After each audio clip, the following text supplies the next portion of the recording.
West Bengal health স্কিমের সুবিধা মিলছে না বলে অভিযোগ। অবিলম্বে সেই স্কিমের সুবিধার দাবি জানালো প্রাথমিক শিক্ষকদের সংগঠন আমরা। দাবি পূরণ না হলে আন্দোলনে নামার হুঁশিয়ারি দিয়েছে ওই সংগঠন। সংগঠনের সদস্যদের দাবি, স্বাস্থ্য খাতে 500 টাকা ভাতা পান তারা, ক্যাশলেস পরিষেবা মেলে না, তাই সেই সুবিধার দাবি জানিয়েছেন তারা। আমরা ন্যায় অন্যায় শেখাই, তো ন্যায় অন্যায় শেখাতে গিয়ে নিজেদের সঙ্গে হয়ে চলা অন্যায় সেটার বিরুদ্ধে বলবো না, এটা কিন্তু হতে পারে না। আমরা যারা সরকারি ব্যবস্থার মধ্যে সরকারের কর্মচারী হিসেবে কাজ করি, সেই জায়গায় একটা ভয়ঙ্কর ডিসক্রিমিনেশন হয়, একটা ভয়ঙ্কর ফারাক রয়ে যাচ্ছে। 2008 সাল থেকে ওয়েস্ট বেঙ্গল হেলথ স্কিম চালু হয়েছে। কলেজ বিশ্ববিদ্যালয়ের শিক্ষকরা অন্তর্ভুক্ত, প্রাথমিক মাধ্যমিক স্তরের শিক্ষকরা অন্তর্ভুক্ত নন। যে স্কিমটা সমস্ত রাজ্যবাসীর জন্য বিনা পয়সায় দেওয়া হয়, সেই স্কিমটার জন্য আমরা যদি নিতে চাই, আমাদের যে 500 টাকা মেডিকেল ভাতা আছে, সেই মেডিকেল ভাতাটা সরকারকে ফেরত দিয়ে দিতে হয়। আমরা সরকারকে মেডিকেল ভাতা ফেরত দিতে চাই। পশ্চিমবঙ্গের প্রাথমিক শিক্ষকদিকে ওয়েস্ট বেঙ্গল হেলথ স্কিমের আন্ডারে আনতে হবে।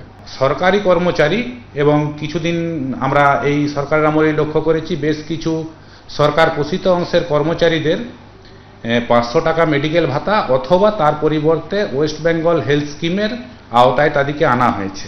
500 টাকা মেডিকেল ভাতা নয়, বরং আমরা এই মেডিকেল ভাতাটা ছেড়ে দিয়ে পশ্চিমবঙ্গের বাকি সমস্ত সরকারি কর্মচারীর মতন ওয়েস্ট বেঙ্গল হেলথ স্কিমের আওতায় আসতে চাই। দাবি পূরণ না হলে আন্দোলনে নামার হুঁশিয়ারি দিয়েছেন তারা। সত্যজিৎ বৈদ্যর রিপোর্ট, এবিপি আনন্দ, কলকাতা। বিক্ষোভের নামে বেলাগাম তাণ্ডব, গুন্ডামি। দুদিন ধরে নৈরাজ্যের আগুন জ্বলেছিল মুর্শিদাবাদের বেলডাঙ্গায়। বাঁশ লাঠি হাতে রাস্তায় নেমে দাপাদাপি, গাড়ি ভাঙচুর, সাংবাদিকদের উপর হামলা, বাদ যায়নি কিছুই। বেলডাঙ্গায় সেই অশান্তির ঘটনায় শনিবারই তদন্তভার হাতে নিয়েছে কেন্দ্রীয় তদন্তকারী সংস্থা এনআইএ। সোমবার এনআইএ তদন্তকারী দল যায় মৃত পরিযায়ী শ্রমিক আলাউদ্দিন শেখের বাড়িতে। জিজ্ঞাসাবাদ করেন পরিবারের সদস্যদের। জিজ্ঞাসা করছিল ছেলে সাথে কতক্ষণ কথা হয়েছে, তা সেসব কথাই শুধাইলো। আমরা বললাম বুধবারের বেলা 1:30 টাকার কথা হয়েছে। ওরা বলছে কেউ এসেছিল। এদিন এনআইএ টিম বেলডাঙ্গা স্টেশনের বিভিন্ন প্রান্ত ঘুরে দেখেন, পাশাপাশি বহরমপুর সাইবার ক্রাইম থানা ঘুরে দেখেন তারা। এনআইএর দলটি এই মুহূর্তে বেলডাঙ্গা স্টেশনে রয়েছেন। তারা বেলডাঙ্গা স্টেশনে বিভিন্ন প্রান্ত ঘুরে দেখছেন।